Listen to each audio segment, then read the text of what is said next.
ہماری یہ سوچ نہیں دی جاتی کہ مارنے والا بھی جنت میں جائے گا، مرنے والا بھی جنت میں جائے گا۔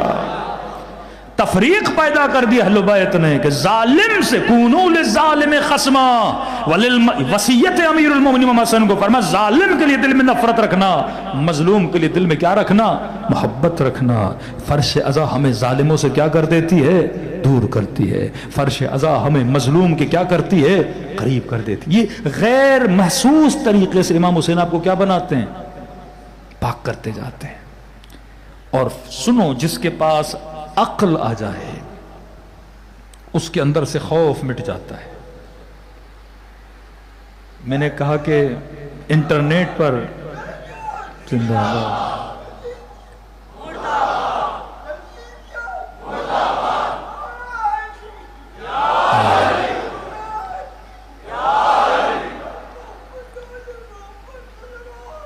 اللہم صلی علی محمد وعجل فرجہم۔ 1400 سال کے بعد یہ عقیدے کی پختگی جو آپ کے اندر پیدا ہوئی، یہ پہلے نہیں تھی۔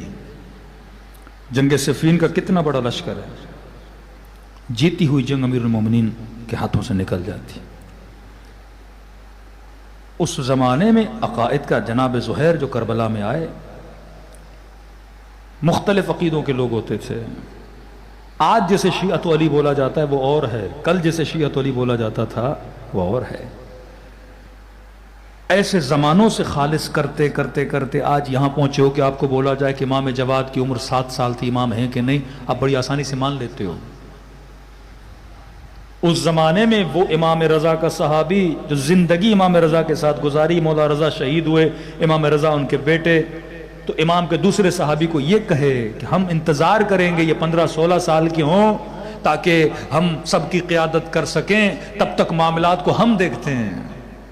تو امام کے صحابی نے اس کو گریباں سے پکڑا اور دیوار تک اٹھا لیا، کہا کہ تو کیسا شیعہ ہے کہ یہ عقیدہ رکھتا ہے کہ عمر کم ہے تو امام نہیں ہے؟ کہ یہ عہدہ پروردگار عالم ہے، اگر خدا چاہے تو عیسیٰ کو ماں کے گہوارے میں بھی نبوت عطا کر سکتا ہے۔ جو صاحب علم پروردگار عالم ہو، جن کو زکن زکا کہہ کے علم دیا گیا ہو، پھر وہ امام جواد کا مناظرہ آپ سنتے ہیں، 7 سال کی عمر میں حج کے مسائل، 7 سال کی عمر میں مامون کے ساتھ گفتگو کرتے ہیں۔ آج اس بچے کی یہ پختگی ہے کہ بڑی آسانی سے چیزوں کو کیا کرتا ہے؟ ایکسپٹ کر لیتا ہے۔ یہ گفتگو، یہ پختگی گزر زمان کے ساتھ آپ کے وجود میں آئی، اور یہ کہاں سے ملی؟ فرش عزا حسین ابن علی سے ملی۔ آج جنگ آئیڈیالوجی کی جنگ ہے۔ ایک آئیڈیالوجی یہ جو خلاف فطرت،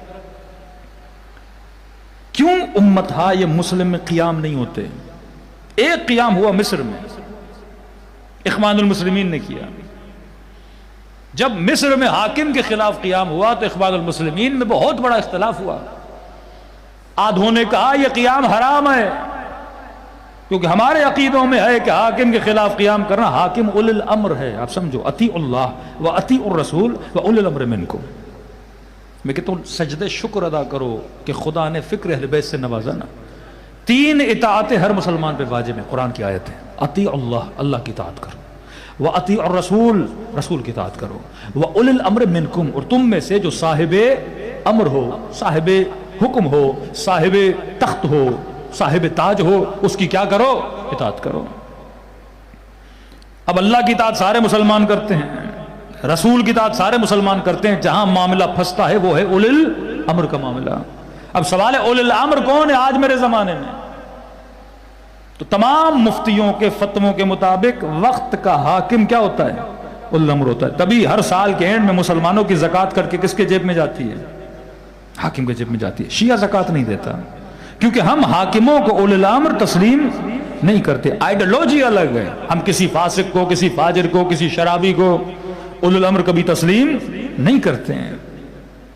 لیکن خوش نصیب ہے پاکستانی، ان کا اولی الامر شہباز شریف ہے ابھی۔ ہاں خوش نصیبی ہے۔ اولی الامر کون ہے؟ شہباز شریف ہے۔ آپ شیعہ بیچارے ہیں کہ آپ کا اولی الامر شہباز شریف نہیں ہے، کیونکہ آپ کی آئیڈیالوجی امام حسین والی ہے کہ کسی فاسق و فاجر کو ہم اولی الامر تسلیم نہیں کرتے ہیں۔ یہ جنگ آئیڈیالوجی کی جنگ اخوان المسلمین کا نہیں ہو سکتا. صحیح و سند کتابوں میں لکھا ہے حاکم کے خلاف قیام کرنا ہمارے لیے کیا ہے؟ حرام ہے. انہوں نے کہا یہ اسرائیل کی مدد کر رہا ہے، فلسطینی مر رہے ہیں، ہم کیسے کتابیں مجبور کر رہی ہیں ہمیں. ہم غلط آئیڈیالوجیز میں پھنسے ہوئے ہیں، تبھی امت ضلالتوں میں بیچارگیوں میں پھنسی ہوئی ہے، مر رہے ہیں، کٹ رہے ہیں. لیکن ہم نے کہا کیونکہ ہماری آئیڈیالوجی ہے جو آئیڈیالوجی بنو امیہ کی بنائی ہوئی آئیڈیالوجی تھی. لیکن انہوں نے قیام کیا، مصر کا تختہ الٹا، اخوان المسلمین کا بہترین بندہ وہاں کا صدر بنا، پریزیڈنٹ بنا.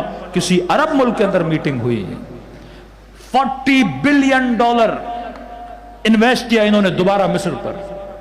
میٹنگ کی، علماء کو بٹھایا کہ یہ کس آئیڈیالوجی پہ چل گئے مصر والے؟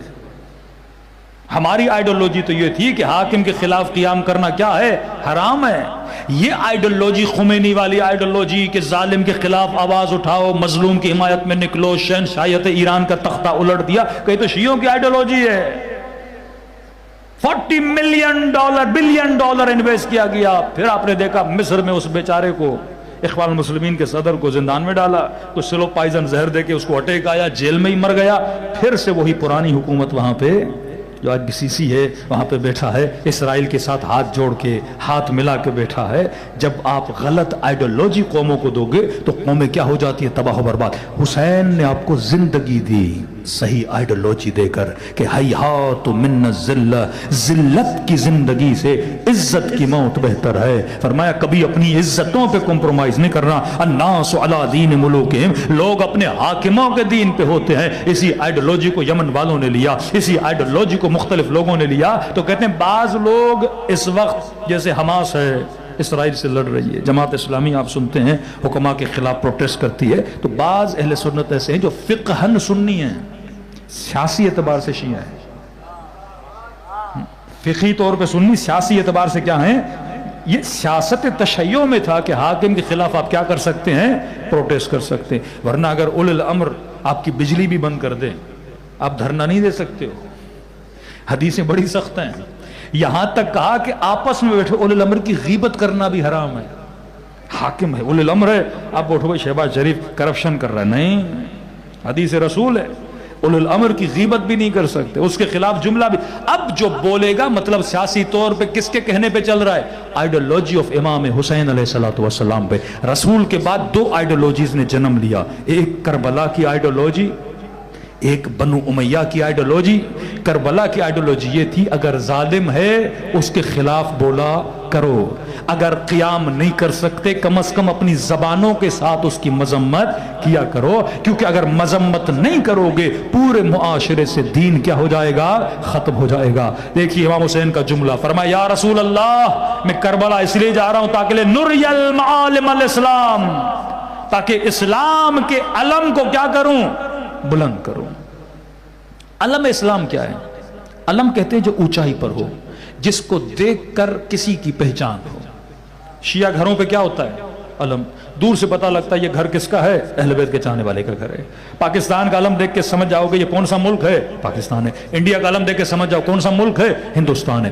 مولا حسین فرماتے یا رسول اللہ اسلام کے علم ٹوٹ گئے ہیں، میں ان علموں کو اٹھانے کے لیے کیا کر رہا ہوں؟ قیام کر رہا ہوں. اب اسلام کا علم کیا ہے؟ Muslim society.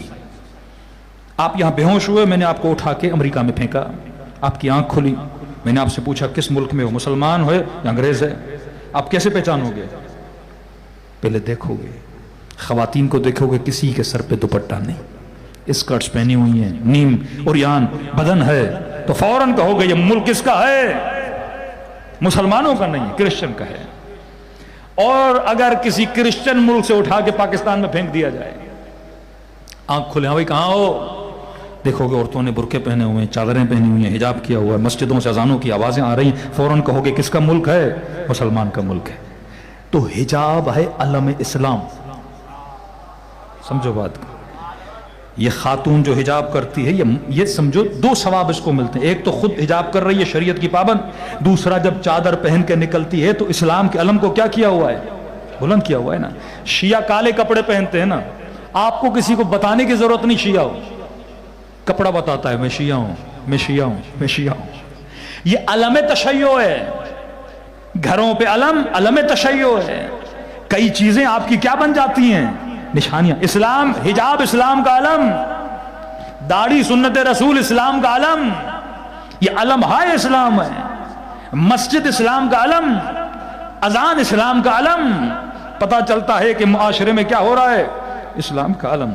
اب جو دشمن اسلام ہے جسے زائنسٹ بولا جاتا ہے، وہ آپ سے ہاتھ تب ملاتا ہے جب آپ اسلام کے علم کو گراؤ. آپ کا کوئی بھی حکمران جب ان کے ساتھ ٹیبل پہ بیٹھے گا، شراب رکھنا ضروری ہے، بھلے نہ پیے، چیئر ضرور کرے گا. میری ٹیبل پر آئے ہو تو اپنے علم کو گراؤ پہلے. یہ نہیں کہہ سکتے میں مسلمان ہوں تو ٹیبل سے شراب ہٹا دی جائے. نہیں، جتنے یہاں سے وہاں جاتے ہیں ٹیبل پہ شراب ہوتی ہے. پہلے اسلام کے علم کو گراؤ، پہلے اسلام کی نشانی کو گراؤ، پہلے اپنے تشخص کو مٹاؤ، تب زائنسٹ کی لوبی میں آؤ گے، تب تجھے ایکسپٹ کیا جائے گا. اب تمہارے ملک میں ڈیموکریسی ہے، ماشاءاللہ ہے، بادشاہت ہے، ہمارا سے لینا دینا نہیں ہے. جو ہو تم ہو، لیکن پہلے ہمیں ایکسپٹ کرو، پھر ہم تجھے ایکسپٹ کریں گے. اس کی زندہ مثال دے رہا ہوں. اسلام کا علم کیا تھا؟ حجاب. یو اے ای میں ٹرمپ آیا، ادھر بھی بچیاں کھڑی تھیں، ادھر بھی بچیاں کھڑی تھیں. 14 سال سے 19 سال کی ایج، سب نے اپنے بالوں کو گرایا ہوا تھا. اور بالوں سے ٹرمپ کا کیا کیا؟ اسے پیغام دیا کہ اسلام میں حجاب ہے، علم اسلام. ہم اس علم کو اتار کے بتا رہے ہیں کہ ہم تیری ولایت میں ہیں، ہم تیری ولایت ماننا چاہتے ہیں نا. مسلم جب تک اسلام کے علم، یہ علم تھا جو امام حسین بلند کرنا چاہتے تھے، یہ علم تھا جو تشیع نے آج بلند کیا. پنڈی میں کہتے ہیں مولانا عاشور کے جلوس میں کچھ جوانوں نے آیت اللہ خامنئی کی تصویر اٹھائی. کہہ رہے ہیں اہل سنت دوڑ دوڑ کے آ رہے تھے اور تصویر کو چوم رہے تھے. میں نے کہا یہ تصویر کو نہیں چوم رہے تھے، فطرت کو چوم رہے تھے. فطرت بہادر کی کیا ہوتی ہے؟ عاشق ہوتی ہے. شہید حسن نصر اللہ کی پاکستان میں نماز جنازہ غائبانہ پڑھائی گئی، جماعت اسلامی سب نے پڑھائی. کیوں؟ کیونکہ اسلام کے نام کو کیا کیا تھا؟ بلند کیا تھا. مجلس تمہارے اندر اسلام کے علم کو بلند کرواتی ہے، تمہاری نسلوں کو بہادر بناتی ہے، تمہاری محبتوں کو خالص بناتی ہے، تجھے ظالموں سے دور کرتی ہے، تجھے مظلوم کا حمایتی بناتی ہے، تو گویا تمہارے وجود کو جنتی بنا دیتی ہے.